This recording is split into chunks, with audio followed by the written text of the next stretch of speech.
1992 में महिला आरक्षण आया था, होना था, और अभी वो इम्प्लीमेंट नहीं हो रहा था यूपी में, तब मैंने एक बहुत बड़ा जुलूस निकाला कि इम्प्लीमेंट दैट 33% जो हमारे यहाँ एप्लीकेबल होना चाहिए। उस बहुत बड़ा जुलूस निकाला था, वहाँ से मेरा एक्चुअल राजनीतिक सफर शुरू हुआ। राहुल गांधी जी का पॉलिटिक्स की ओर रवैया था, वो मुझको पसंद नहीं आया। 2014 में हम डूब गए। He was not open to debate, he was not open to anybody's advice. उनका बहुत बड़ी कमी थी उनमें। अभी भी यही कमी? अभी भी होगी, आई डोंट नो, मैं 6 साल से उनके साथ नहीं हूँ। प्रियंका? ये प्रियंका से मेरा कभी कोई संपर्क नहीं रहा, कभी नहीं। अभी कैसे नेता के रूप में दिखती हैं उनको? कांग्रेस में अब रही हैं। नहीं, she is not a serious politician. मैं उनको सीरियसली नहीं लेती। हो सकता है 5 साल 10 साल बाद उनका अगर थोड़ा चेंज होता है तब मैं as a student of history तब मैं टिप्पणी करूंगी। अभी तो मैं उनमें कोई ऐसा नहीं देख रही। नमस्ते, मेरा नाम सिद्धांत है और दी ललन टॉप की इस यात्रा में मैं और मेरे साथी मोहन इस समय हम प्रयागराज ज़िले में हैं और लोकसभा कॉन्स्टिट्यूएंसी, इसको इलाहाबाद ही अभी भी कहा जाता है, उसकी सांसद रीता बहुगुणा जोशी हमारे साथ फ्रेम में मौजूद है। हम उनसे बातचीत करेंगे और उनके बारे में थोड़ी जो बातचीत चलती है, उनका पॉलिटिकल सफ़र कैसा रहा, इस बारे में थोड़ी उनके जवाब जानने की कोशिश करेंगे। मैं बात करने के लिए बहुत बहुत शुक्रिया।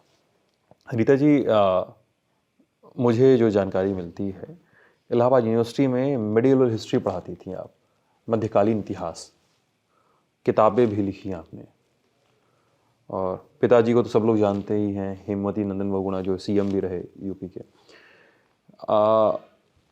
आपकी पॉलिटिक्स में एंट्री कैसे होती है? वो 95 का मेयर वाला इलेक्शन, तमाम चीज़ें, क्या है कहानी है? देखिए, जब माहौल घर का होता है वो प्रभावित करता है। हाँ। हम लोग ने बचपन से पैम्फलेट्स बांटना, पिताजी घर चुनाव में रहना, और जब से होश संभाला घर में माहौल राजनीतिक देखा, पर वो राजनीतिक माहौल थोड़ा अलग था।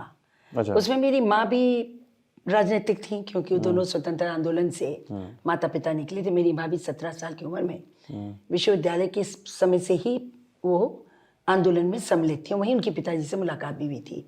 पिताजी अध्यक्ष थे यूनियन के और माँ कार्यकारिणी की सदस्य थी। उस समय महिलाओं का उस स्टेज पर होना, लड़कियों का, बहुत बड़ी बात थी। तो बड़ी रोबस्ट माइंडसेट था उनका। तो हमारे यहाँ जो था वो गांधी जी से प्रभावित राजनीति थी कि राजनीति का अर्थ है लोगों की सेवा करना। मैं देखती थी फटे हाल लोग आ रहे हैं, घंटों घंटों माता पिता उनका काम कर रहे हैं। तो मैंने कभी भी किसी बहुत पैसे वाले को अपने घर में आते जाते नहीं देखा। तो एक मन में छवि बैठ गई कि राजनीति का अर्थ सेवा है। लेकिन हम लोग मध्यम वर्गीय लोग हैं, ये भी हमारे दिमाग में डाल दिया गया था बचपन से कि आपको पहले आर्थिक रूप से सबल होना है, अपना प्रोफेशन चुनिए, प्रोफेशन में अपनी साख बनाइए, राजनीति की ओर झांकिए मत।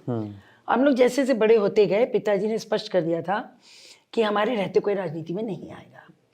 और यही कारण है कि 1989 तक, बड़ा भाई 45 का हो गया होगा, मैं शायद 40-42 की थी, हम लोगों में से कोई भी पॉलिटिक्स में किसी पॉलिटिकल पार्टी का सदस्य भी नहीं था। बड़े भाई ने विजय जी, हाँ, विजय बहुगुणा, और पिताजी की भी पार्टी थी बनी, आपको मालूम है, हम उसके भी सदस्य नहीं बने क्योंकि उनका स्पष्ट कहना था कि आप अपने अपने प्रोफेशंस में रहिए।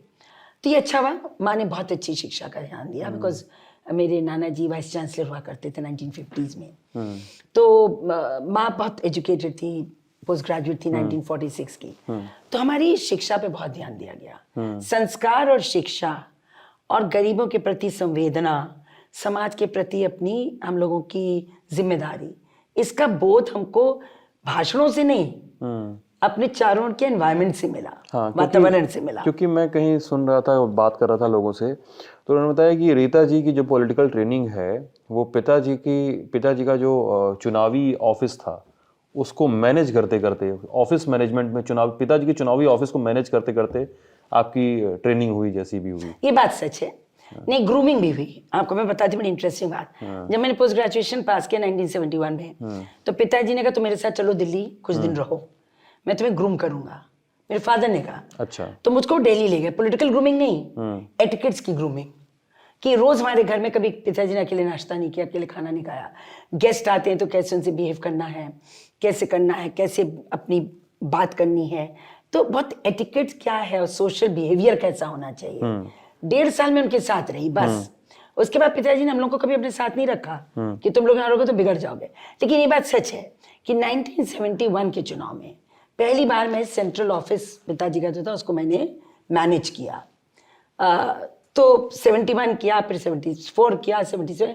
तो हमको ये मालूम था कि चुनावी राजनीति क्या होती है, लेकिन हमारा उतना ही होता था, चुनाव खत्म हम वापस अपने बिलों में। मेरी माँ ने मुझसे कहा जब मैं यूनिवर्सिटी ज्वाइन की कि अब तुम क्या करोगी? तो मैंने कहा कुछ नहीं, अब मैं यूनिवर्सिटी में पढ़ाऊंगी, हो सकता है किसी दिन वाइस चांसलर बनूं।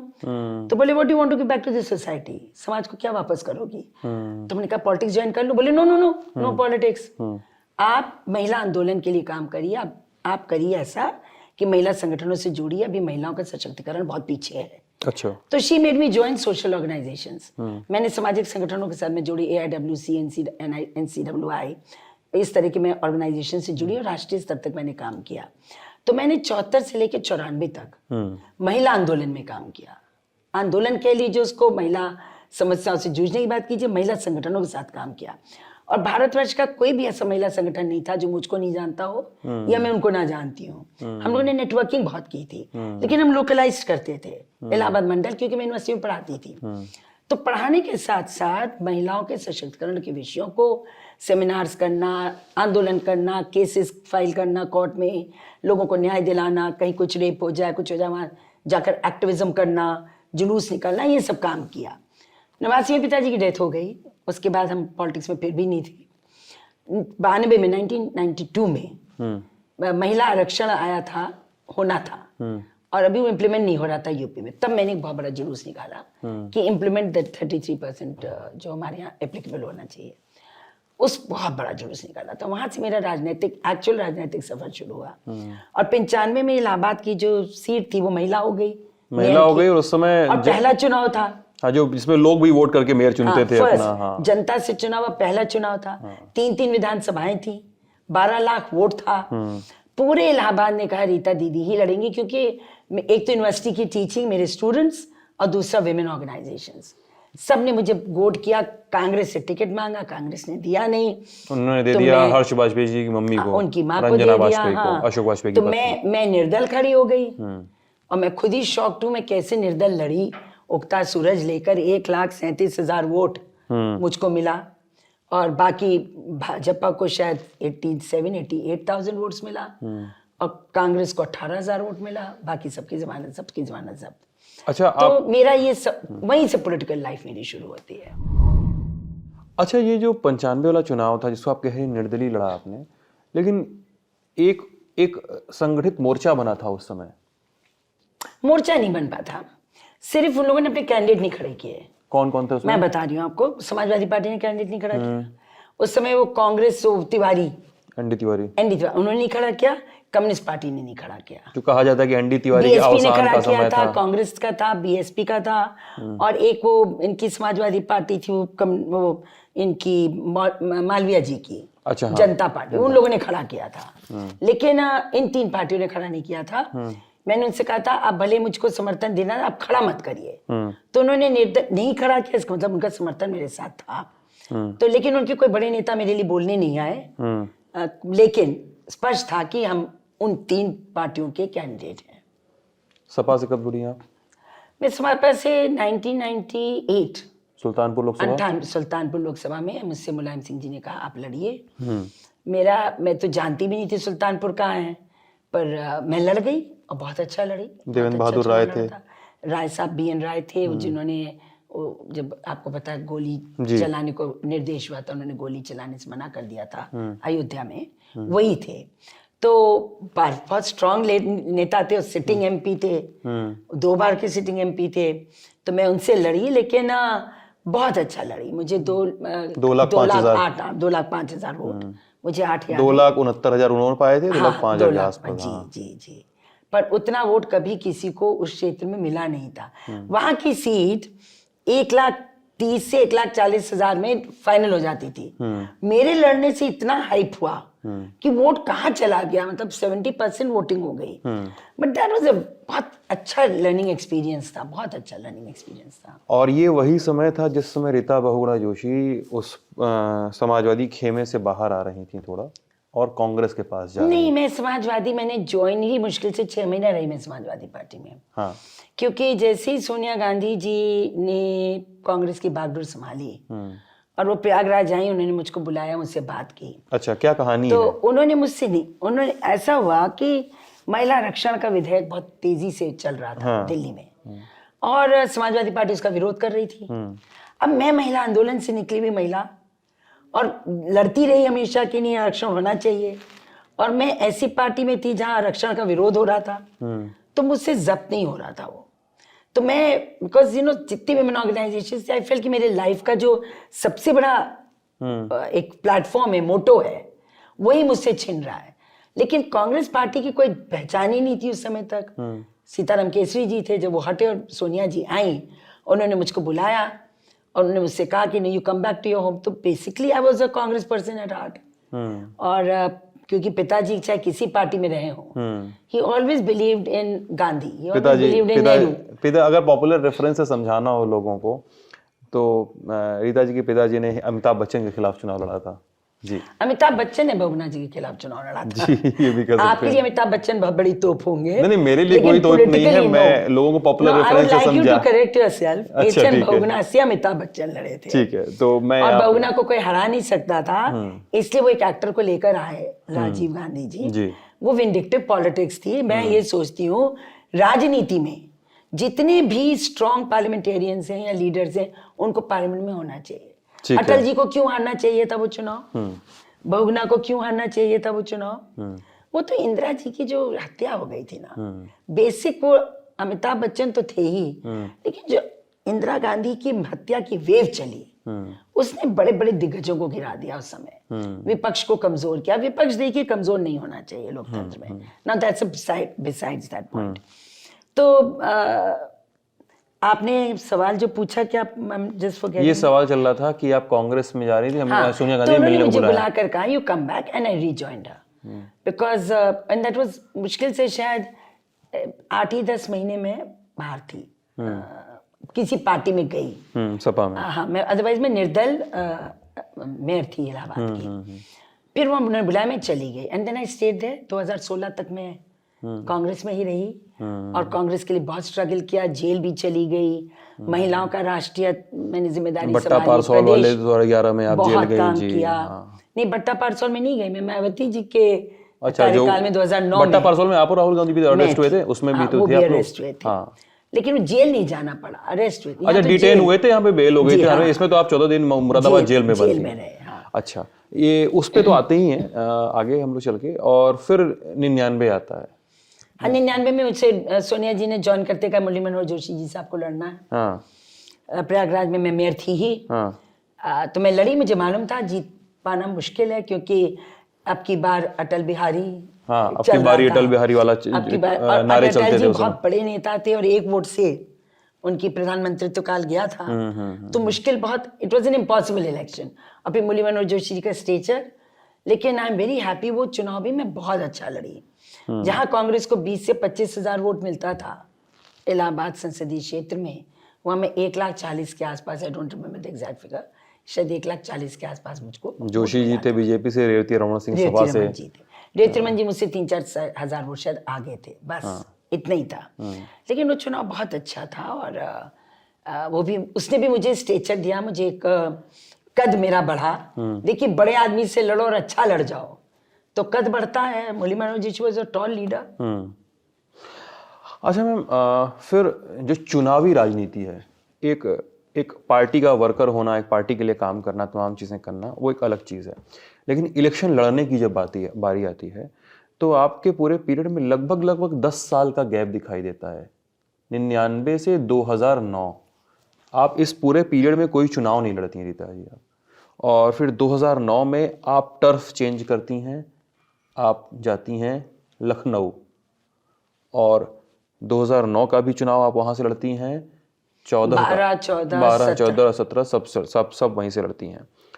तो मैं यहाँ पे 2 सवाल, आप मूलतः इस शहर की हैं, लखनऊ जाने का डिसीजन क्यों लिया आपने, और वो 10 साल का पीरियड उस वो ब्लैंक क्या था? इलाहाबाद यूनिवर्सिटी में ही थी? कि सोनिया नहीं, मैं टीचिंग में तो थी, हाँ। पर सोनिया गांधी जी ने मुझे पहले महिला कांग्रेस का राष्ट्रीय उपाध्यक्ष बनाया, फिर मुझे अध्यक्ष बनाया। जी। तो उन्होंने मुझसे कहा कि देखो जितने भी टॉप पे लोग हैं, लोग चुनाव नहीं लड़ेंगे, आपको चुनाव लड़वाना है, आप चुनाव लड़ेंगे नहीं। तो 4 का चुनाव तो उस तरह चला गया।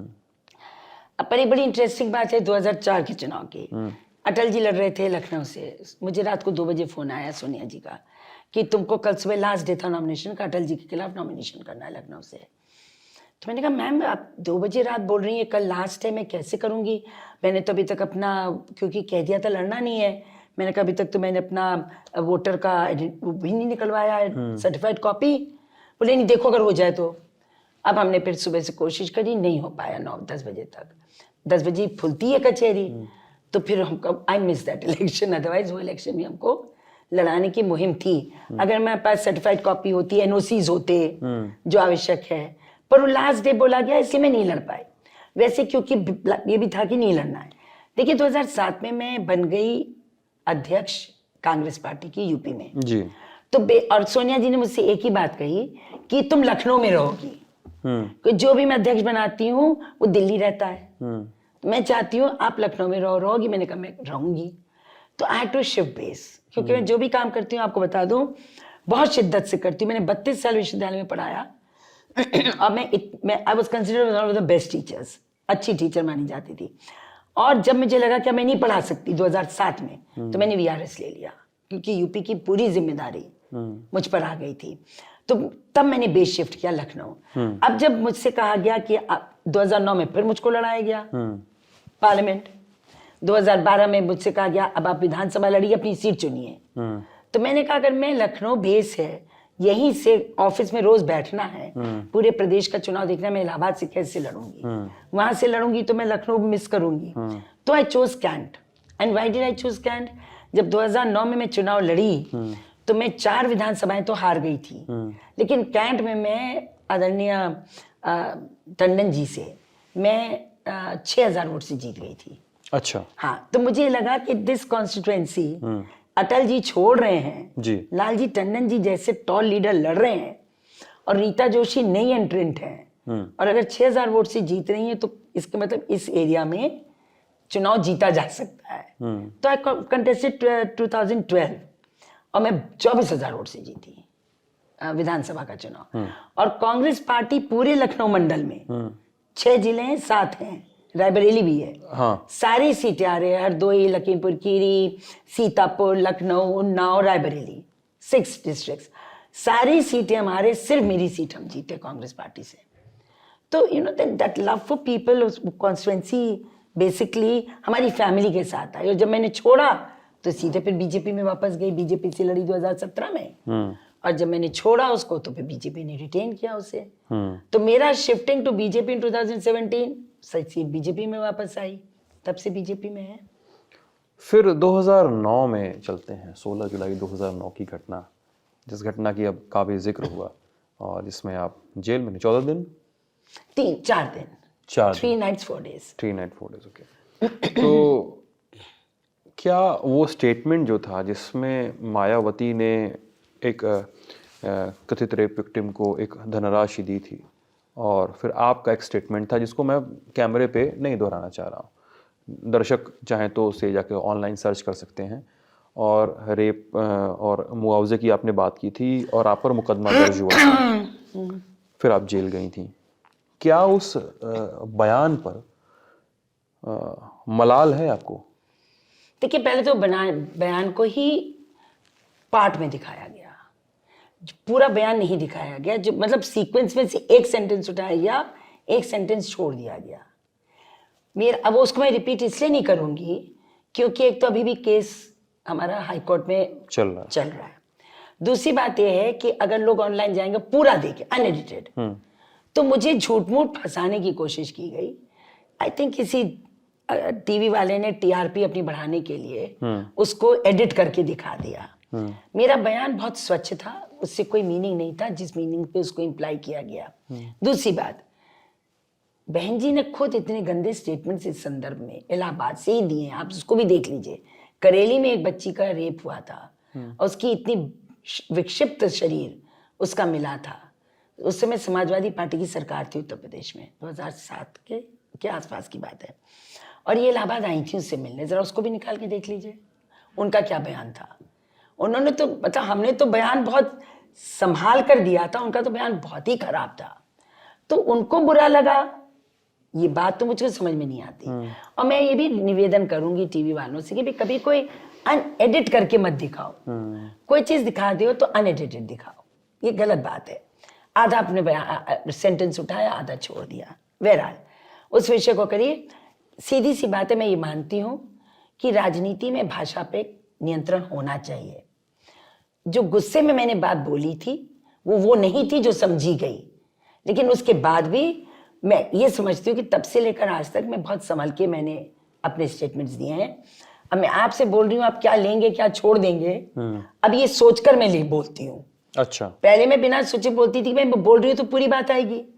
अब मैं तो सोच के बोलती हूँ कि शायद यही सेंटेंस मेरा उठ ना जाए। तो हम पॉलिटिकल लाइफ में लोगों को बहुत संभल के बोलना चाहिए। तो मैंने सीखा, इट वॉज अ वेरी मतलब सैड वे ऑफ लर्निंग। ठीक है, चलिए। आप लेकिन उस समय जेल में थी और उस समय आपके आवास पे बहुत कुछ हो रहा था, क्या हुआ था? नहीं, वो तो लोकतंत्र में उससे घृणित बात नहीं हो सकती।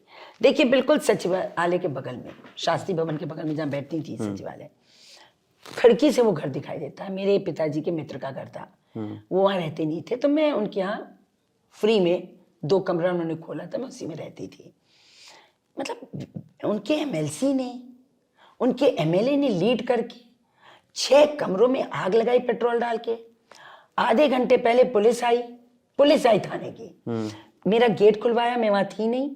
नौकरों को कहा कि तुम अभी चलो पुलिस स्टेशन। बाहर जितने 2 क्वार्टर्स थे उनमें उनके नौकर रहते थे, क्रांति कुमार जी के बिजनौर के रहने वाले हैं। उस बेचारे को पैजामा तक नहीं पहने दिया, तौलिया में उठा ले गए, चलो तुम। कि इस मारे की जब यहाँ पर इसका तो प्री प्लान था, नौकर उठा लेके मेरी मेड छूट गई, वो अंदर सोती थी, पता नहीं था पुलिस को कि अंदर भी कोई है। बस फिर तो उसके बाद भीड़ घुसी है, बहुजन समाज पार्टी के कार्यकर्ता थे कि गुंडे थे, उनके साथ एमएलसी एमएलए आए। पुलिस खड़ी रही उस पर। 17 पुलिस वालों के खिलाफ बाद में जब जांच हुई, 17 पुलिस लोग पाए गए, जो 17 पुलिसमैन वर असिस्टिंग। और जिसने असिस्ट किया वो बाद में आईजी बन गया, वो सॉरी अपने वहां का डीजीपी बन गया, यूपी का, नाम नहीं लेंगे। तो 10-12 ये लोकतंत्र में आप प्रदेश अध्यक्ष जिसकी पार्टी का सत्ता दिल्ली में हो या ना भी हो, उसके घर में घुसकर उसका घर जला देना।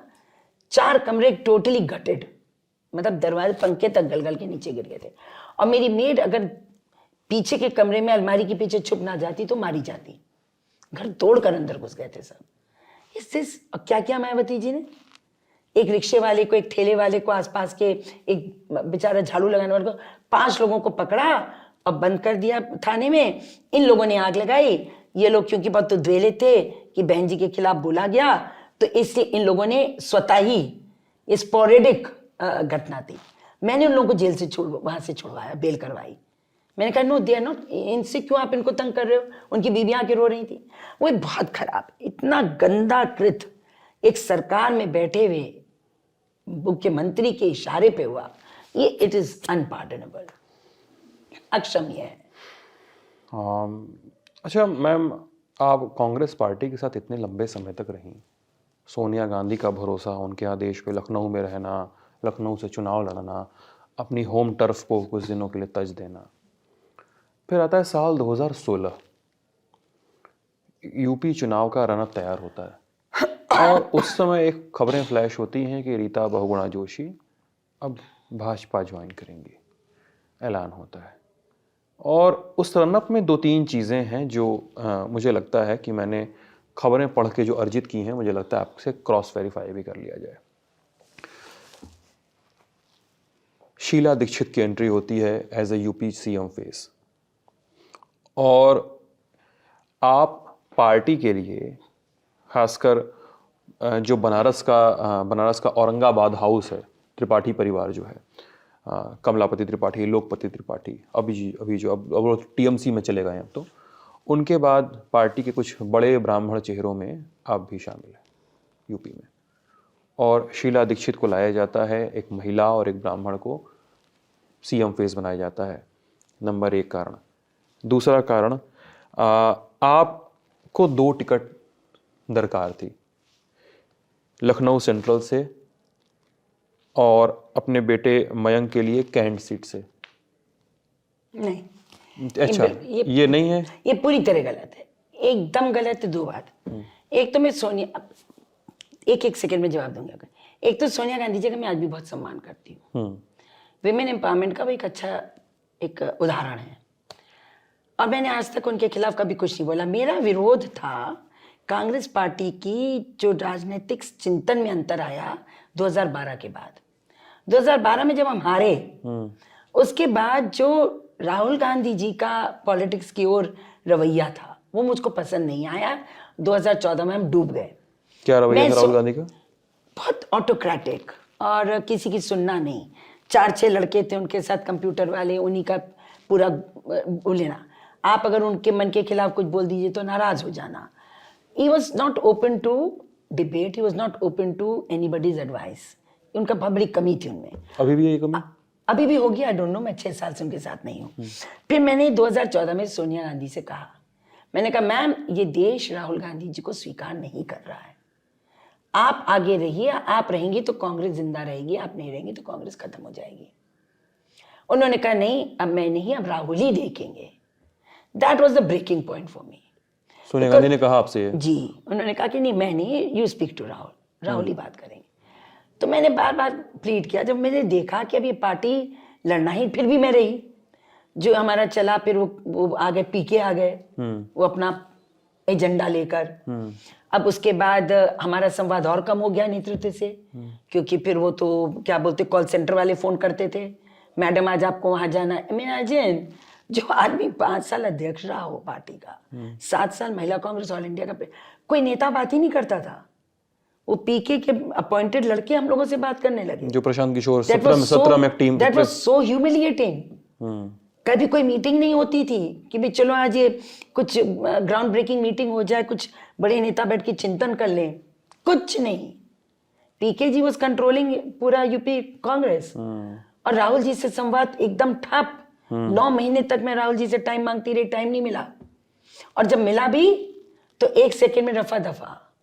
तो मैं समझ गई कि दे आर नॉट सीरियस। फिर पूरी लड़ाई हम लोगों से लड़वाई 2016 तक समाजवादी के खिलाफ। मेरे पर 17 मुकदमे हुए यूपी में, मायावती के काल में और राहुल के, उनके अखिलेश के कार्यकाल में।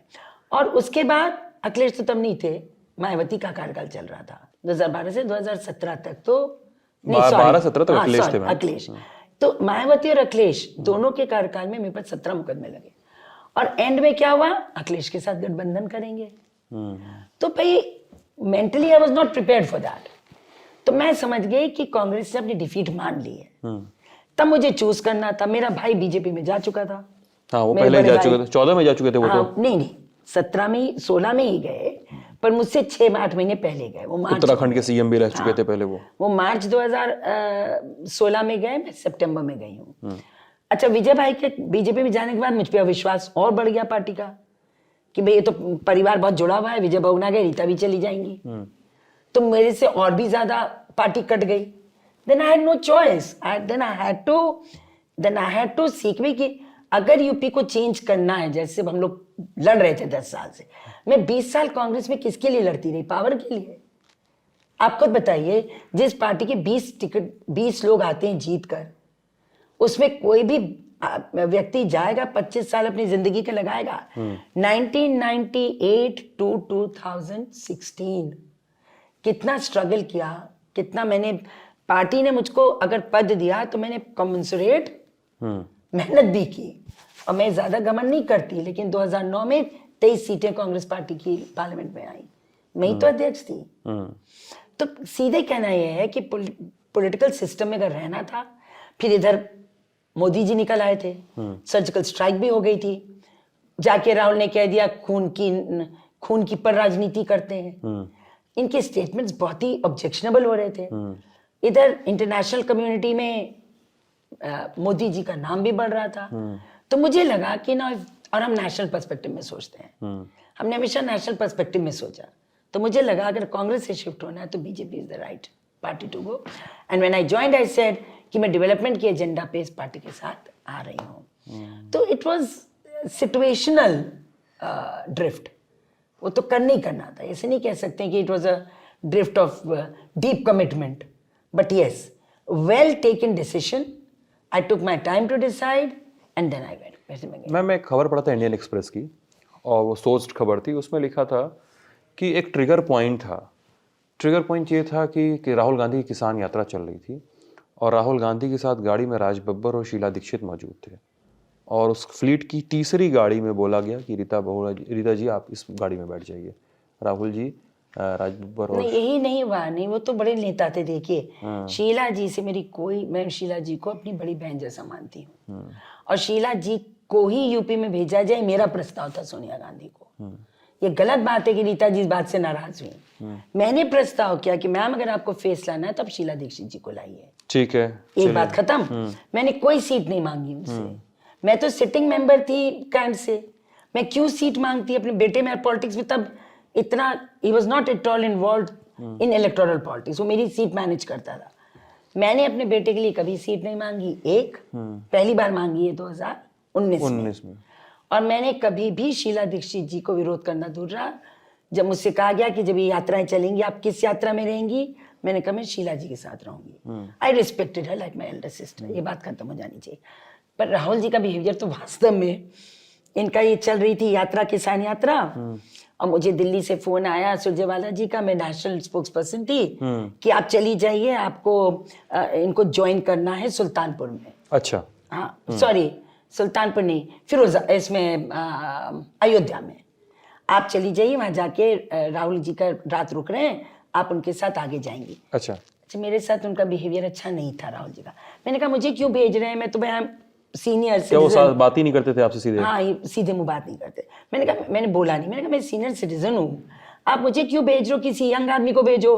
बोले no no no, it has been decided कि एक नेशनल प्रेसिडेंट जरूर रहेगा, तो आप फैजाबाद पहुंच जाइए और उनके साथ जाइए। मैं चली गई। जब मैं गेट पे पहुंची तो अंदर से कहा कि no no you are not been called. Gate ही नहीं खोला, मेन गेट। मैं बाहर खड़ी थी, फिर मैंने फोन किया अंदर, तो बोले अच्छा आ जाइए। जब अंदर गए, क्यों आ गई आप? तो मैंने कहा भाई मुझे कहा गया, no no no you are not required. Rahul ji ने कहा यू आर नॉट रिक्वायर्ड। हमने कहा राइट आई गो बैक। हम वापस चले गए लखनऊ। फिर इनकी लखनऊ यात्रा पहुंची। जब लखनऊ यात्रा पहुंची तो इनके पूरे मंडल में एकमात्र मैं तो विधायक थी ना, और लखनऊ में इनका रोड शो हो रहा था। तीसरी नहीं, मुझे बैठने को कहा ही नहीं गया। मैं खुद अपनी गाड़ी में 11वीं पर 12वीं फ्लीट के 12वीं गाड़ी में बैठी हुई थी। अच्छा, हाँ, और इन्होंने वहाँ के मुस्लिम बुद्धिजीवियों के साथ एक बैठक करी। उसमें कानपुर से जायसवाल जी बैठे, उसमें जितिन जी बैठे सीतापुर से, और मैं बाहर बैठी थी। मुझको अंदर नहीं बुलाया गया। See, I knew that they have made up their mind that they don't need me, क्योंकि मैं जानती हूँ उनका माइंड जो है ना खुद नहीं सोचे होंगे। ये जितने यूपी के बड़े नेता थे, कथित नेता, कौन कौन, मैं नाम नहीं लूंगी, आप सबको जानते हैं, जिन्होंने यूपी में कांग्रेस को डुबो दिया, इन सबों ने इतनी चुगली करी, इतना विरोध मेरा करते थे। और सोनिया जी जब तक फोर फ्रंट में थी, उन्होंने मुझे प्रोटेक्ट किया, और जब वो पीछे हट गई तो I had no protection. So you know I understood that I am not required in the party. So इसी मैंने हमेशा पॉलिटिक्स ऑफ रिस्पेक्ट की है। आज भी बीजेपी में टाइम मांगती हूँ। अगर मुझे टाइम नेतृत्व देता है तो जाती हूँ, नहीं देता है तो नहीं जाती हूँ। See I am not those kind जाके बरामदे में बैठेगा, मेरे बस का नहीं है बरामदे में बैठना। 32 साल यूनिवर्सिटी में पढ़ा दिया, संयुक्त राष्ट्र संघ के एडवाइजर हो लिए, 4 चुनाव जीत चुके। तो अब इसके बाद अगर हमको अभी भी इतनी लालसा हो कि सरकार की आंख मुझ पे पड़ जाए, तो I am not that kind. अच्छा, फिर आप जैसा बता रही हैं कि नहीं चाहिए, तो प्रदीप माथुर सीएलपी लीडर थे जी यहाँ मथुरा में, जी। तो उन्होंने बयान दिया था आपके ऊपर। वो बयान मैं कोट करना चाहूँगा। कहा था कि आपके छोड़ने पर कि आपके पिताजी को सीएम बनाया पार्टी ने, भाई को सीएम बनाया, आपको एकाधिक बार चुनाव लड़ने का मौका दिया, पार्टी में पोस्ट, आप नेशनल स्पोक्स पर्सन, पार्टी से और क्या चाहिए? तो मैंने कब मना किया? मैं तो आपसे जो मेरी वार्ता हो रही है, हाँ, आपसे मैंने क्या कहा? जो जब तक सोनिया जी थी मुझे लगता था कि politics is on the right track. उनके देखिए पॉलिटिक्स में क्यों है हम, मैं अपने पिताजी के जमाने में चुनाव नहीं लड़ सकती थी क्या? मेरे पिताजी मुझे कहीं से सांसद विधायक नहीं बना सकते थे क्या? मुझ में ऊर्जा नहीं थी, उन्होंने नहीं बनाया क्योंकि उनकी अपनी पॉलिटिक्स सोच थी कि इट्स नॉट रिक्वायर्ड कि बच्चे भी पॉलिटिक्स में पिता के साथ आए। लेकिन सोनिया जी के साथ जब तक मैं थी तो उन्होंने मुझको, मैंने आपको बताया, शी प्रोटेक्टेड मी। लेकिन जब वो हटी तो बिल्कुल डिरेल हो गई पार्टी। मैं कोई रोजगार के लिए पार्टी पॉलिटिक्स में नहीं हूँ, मैं हृदय से जनता के लिए कुछ करने के लिए हूँ। और अगर मुझे ऐसा वातावरण दिखेगा जहां मैं जनता के लिए कुछ नहीं कर सकती तो मैं जिस भी पार्टी में उसको छोड़ दूंगी। पार्टी से बंधना, loyalty is not what is required in a democracy. लोकतंत्र में आप जन सेवा के लिए कौन सा उचित माध्यम है उसमें जाने की आवश्यकता होती है आपको। अगर आपकी 90% जनता ये चाहती है कि आप फला पॉलिटिकल पार्टी के साथ रहिए तो इट इज क्या है हम लोगों का संविधान? जनता की सरकार, जनता द्वारा चुनी गई सरकार, जनता के लिए सरकार। तो हम कहें जनता से कि नहीं तुम इसको सरकार मानो, हम अपनी बात रखते हैं। अगर जनता रिजेक्ट करती है तो आई थिंक इन लोकतंत्र में जनता की आवाज को स्वीकार करना चाहिए। तो मैंने जब देखा कि इनके तो डिरेल हो गए, इनको समझी में नहीं आ रहा है, तो आई हैड नो। देखिए पॉलिटिक्स में जब तक आप अपना दृष्टिकोण स्पष्ट नहीं रखेंगे, ना मुझे कांग्रेस से कुछ चाहिए था, कोई लाभ का पद मैंने कांग्रेस से नहीं लिया। कांग्रेस सेंट्रल में गवर्नमेंट थी, मेरे पहले जितनी महिला अध्यक्ष हुई राष्ट्रीय, सबको राज्यसभा भेजा गया, मैंने नहीं मांगा। सबको कहीं पर महिला आयोग में या आपके समाज ये सोशल वेलफेयर बोर्ड में चेयरमैन बनाया गया, मैंने नहीं मांगा। कोई लाभ का पद, टीएसी मेंबर तक नहीं बनी मैं कांग्रेस पार्टी के समय में। मुझे अगर राजनीतिक पद दिया गया तो जो मैंने दिया है प्रदीप माथुर जी भी नहीं दे सकते थे। प्रदीप माथुर जी जेल जाएंगे, और जिन लोगों ने मुझे क्रिटिसाइज किया था वो सब बाहर बैठे हैं आज। क्या है वो ग्रुप ऑफ 23? क्या है ये जी? सबने मुझे गालियां दी थी तब, अब सब कहते हैं कि डिरेल थी। अगर उस समय जब मैंने सोनिया जी से 2014 में बात की थी, अगर ये सब हिम्मत करके खड़े होते, चापलूसी में ना रहते, तो इनकी पार्टी का इतना बुरा हाल नहीं होता। मुझ में हिम्मत ही बोलने की, और मैं हमेशा बोलती हूँ। देखिए मैं डरती नहीं हूँ, because what I think is right I speak. Even in my own party forum, BJP में भी, आपको नहीं बताऊंगी, पर मेरे से ज्यादा स्ट्रांगली पब्लिक व्यू पॉइंट किसी ने नहीं रखा है पार्टी के अंदर जब भी मुझे मौका मिला है। तो I am a bold politician, और मुझे कुछ चाहिए नहीं, मेरा कोई धंधा नहीं है, मेरे हस्बैंड का कोई बिजनेस नहीं है, हमारे पास कोई बैंक का लोन नहीं है जो हमको वापस करना है, हम उसको बचा रहे हैं, किसी से हम कर्जा नहीं लिए, किसी का घर कब्जा नहीं किए। So that is why I can speak. Once my father told me, मैंने पापा से कहा आप इंदिरा जी से बहुत लड़ते हैं, आपको डर नहीं लगता इमरजेंसी में? बोले जिसके अलमारी में कंकाल हो वो डरे, मेरे पास क्या है, लुंगी और बनियान, मुझसे क्या लड़े, मैं क्यों डरूं? I am nothing to lose, मेरा क्या ले लेगा कोई? एंड इट वॉज ट्रू, वरना तो उनको तो जेल भेजने की कोई कसर नहीं उठा रखी थी इंदिरा जी ने। सबके अकाउंट्स खोले गए, मेरे भाई का इनकम टैक्स अकाउंट खोला गया, सारे घर का दूर दूर तक रिश्तेदारों का देखा गया, किसी वक्त बेनामी प्रॉपर्टी तो नहीं, कुछ निकला ही नहीं किराए के घर में, तो मेरे पिता की मौत हुई। सो यू सी, हमने पॉलिटिक्स वो सीखी है। आप हिम्मत से तभी बोल सकते हैं जब आपके पास छुपाने को या डरने के लिए कोई बात ना हो, एंड आई फॉलो दैट।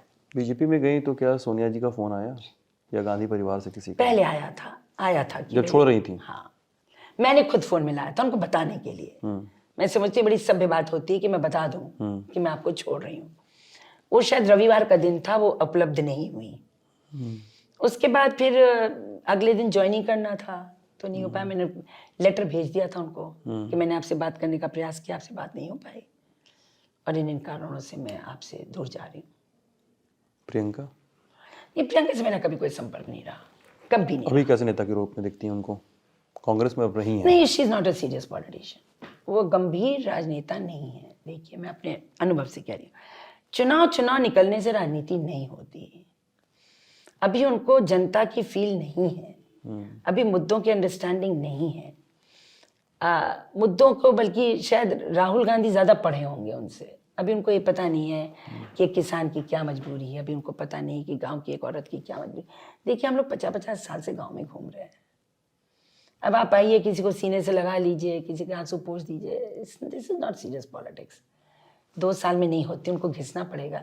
अब आज तो मैं उनको सीरियसली नहीं लेती, हो सकता है 5 साल 10 साल बाद उनका अगर थोड़ा चेंज होता है तब मैं as a student of history तब मैं टिप्पणी करूंगी। अभी तो मैं कोई ऐसा नहीं देख रही। अच्छा रीता जी, एक चीज़ बताइएगा, अभी आप थोड़ी देर पहले बता रहे थे जब आपके भाई बीजेपी में गए तो आप पर सवालिया निशान उठने लगे। अब मैं यहाँ पे थोड़ा सा 2-3 चीज़ें रख के सामने बोलूँगा कि मायने समझ सकें। आपके बेटे हैं मयंक जोशी, उनकी तस्वीर 2 दिनों पहले वायरल हुई है, मतलब वायरल क्या, चर्चा का विषय है। मयंक जोशी अखिलेश यादव से भेंट करके आए हैं, शिष्टाचार भेंट है। अब ये राजनीतिक पंडित जो हैं और जितने लोग एनालिसिस करते हैं वो ये सोच रहे हैं कि शिष्टाचार भेंट को कोट और अनकोट में लिखा जाए कि ऐसे ही रनिंग सेंटेंस में लिखा जाए, क्योंकि राजनीति में शिष्टाचार भेंट के अलग मानी होते हैं। एक और चीज़ इसमें ये है कि आप, ये कहा गया कि आप अपने, खबरें चली कि आप अपने बेटे के लिए टिकट मांग रही थी बीजेपी से, नहीं मिला। 2 नेताओं का नाम आता है इसमें जिनको बीजेपी ने टिकट नहीं दिया, और 2 युवा नेताओं के बारे में कहा जा रहा है कि ये सपा से संबद्ध हैं या हो सकते हैं। एक अपर्णा यादव जो हाल फिलहाल बीजेपी में आई थी, परिवार से ताल्लुक़ रखती हैं, और एक आपके बेटे जो अब शिष्टाचार भेंट करके आए हैं।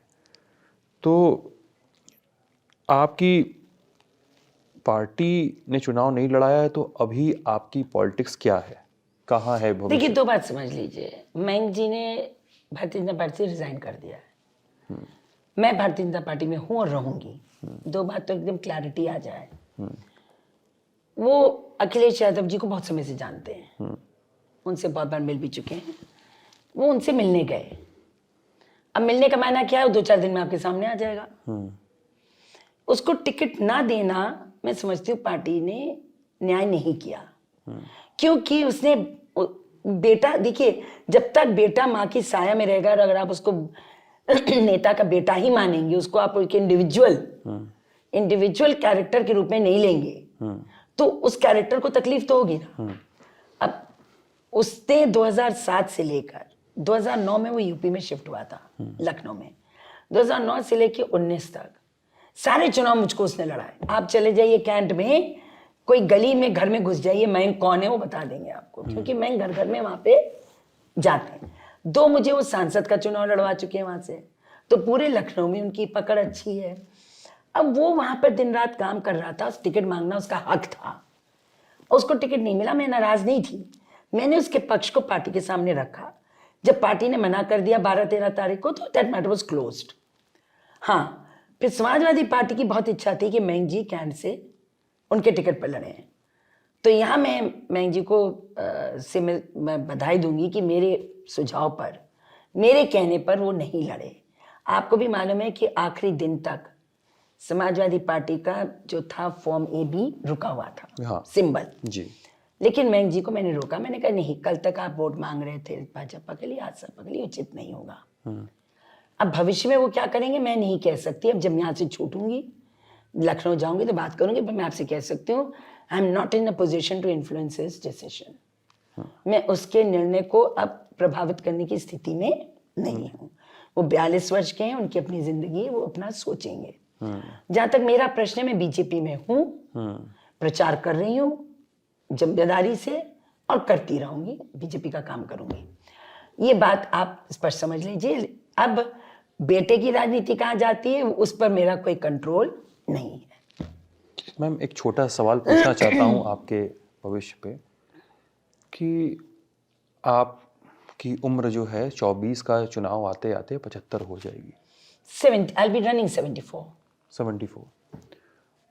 और ये बीजेपी में लगभग एक नियम आ चुका है कि 75 और 75 के ऊपर के नेता चुनाव नहीं लड़ेंगे। जी। 24 में आप चुनाव लड़ेंगी? नहीं, मैं तो पहले ही कह चुकी, मैं चुनाव बिल्कुल नहीं लड़ूंगी। 24 में मैं चुनाव नहीं लड़ूंगी, इसकी घोषणा मैंने 2019 में कर दी थी। ठीक है। हाँ, लेकिन राजनीति में कब कैसी सिचुएशन उत्पन्न होती है इसको बहुत पहले से प्रेडिक्ट कर देना संभव नहीं है। तो don't catch me on this, let 2024 arrive. Okay, fair enough. और ये जो आप ही हम लोग बात कर रहे थे इसके पहले, तो आप राजनीति के पूरे परिदृश्य पे कमेंट कर रही थी कि कैसी राजनीति और कैसी राजनीति पर वोटिंग होनी चाहिए, वो क्या बात मैं है? आज भी स्टैंड करती हूँ इस बात पे। देखिए, पॉलिटिक्स से मनी और पावर को निकलना पड़ेगा। मेरे जैसे लोग चुनाव में तभी तक रह पाएंगे, या मेरे जैसे बहुत सारे लोग जो मध्यम वर्गीय हैं और इस इच्छा रखते हैं चुनाव लड़ने की, वो तभी लड़ पाएंगे जब चुनाव का टिकट बिके ना। 5-5 करोड़ में आप टिकट खरीदोगे तो बेचारा गरीब कहाँ से खरीदेगा, जो रियल आदमी है। दूसरा, कौन सी पार्टियां बेचती हैं? मैं जितनी छोटी पार्टियां सब बेचती, कोई ऐसी पार्टी नहीं है जो बेचती नहीं हो टिकट। और मायावती जी तो हमेशा ही बेचती हैं, इसी लिहाज उनका यश हुआ है।